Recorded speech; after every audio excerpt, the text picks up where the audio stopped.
It is estimated that more than 30 people move to the Charleston area every day, and as they do, they are met with a shortage of available housing at affordable prices. It is a problem, and tonight in the Count on 2 investigation, News 2's Aaron Morgan is looking into that problem, and this has really been 10 years in the making, Aaron. Yeah, it has, and according to data from the U.S. Census, South Carolina was the fastest growing state in the nation in 2023, with its population growing by 1.7%. But economists tell me that trend has also been accompanied by a big problem, a decade-long period of underbuilding in South Carolina, which altogether has created a housing crisis.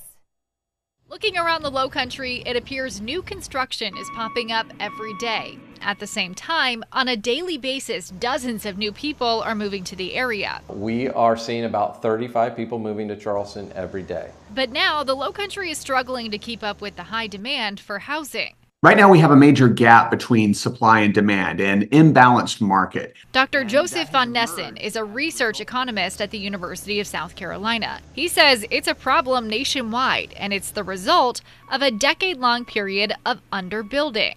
So this isn't a unique problem to South Carolina, but it is exacerbated by the fact that we have had more population growth. So that difference between supply and demand, that gap between supply and demand has been larger. He says the problem began in 2008 after the Great Recession, and data from the U.S. Census shows these trends over the last 15 years as communities race to catch up. We're seeing a lot of new construction happening right now to try and keep up with demand, and it's going to take several years to make a dent in that supply and demand, that shortage. And the Lowcountry facing its own unique problem as there are limited areas for new housing development and a need for new infrastructure. That's why one community has decided to limit how quickly growth can happen. In 2000, we were up at about 14% average annual growth rate. Michelle Reed is the planning director for the town of Mount Pleasant. She explains that the town has a history of putting a moratorium on new development, limiting how many single-family, accessory dwelling, and multifamily permits are authorized. When you put a building permit allocation system in place,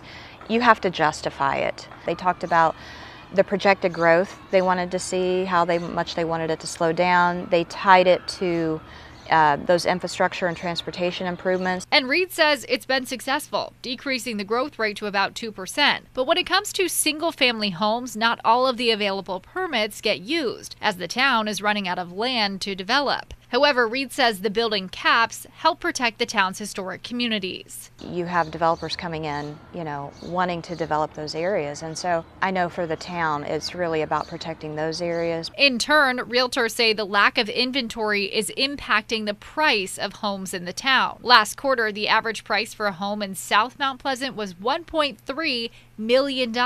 In North Mount Pleasant, $1.1 million. That's a 20% increase from the previous quarter. Drew Grossclaws, the president of the Charleston Trident Association of Realtors and the broker in charge at William Means Real Estate, says this is concerning for future generations and workers in Mount Pleasant. At those prices, it's pretty easy to do the math and see it's very hard to have incomes to support those housing prices. Now they're being pushed to the outskirts of the area, creating further issues like traffic congestion. And while more inventory could fix the problem, it doesn't happen immediately. Obviously, construction is not something that happens that you can kind of turn it on like a faucet. But Grossclaws says there are other solutions. Lowcountry rapid transit is something that's going to be coming in, I think could be huge. And again, that affects that housing ability for people to afford and then work other places. And as for how quickly the problem can be solved, Dr. Von Nessen says it's up to local communities to make it a priority. How long does it take to make up this lack of supply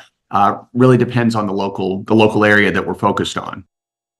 And our local municipalities have made strides to tackle the issue by bringing more affordable housing options to the area. It is important to note in the town of Mount Pleasant, any sort of attainable or affordable housing project is exempt from the town's permit caps.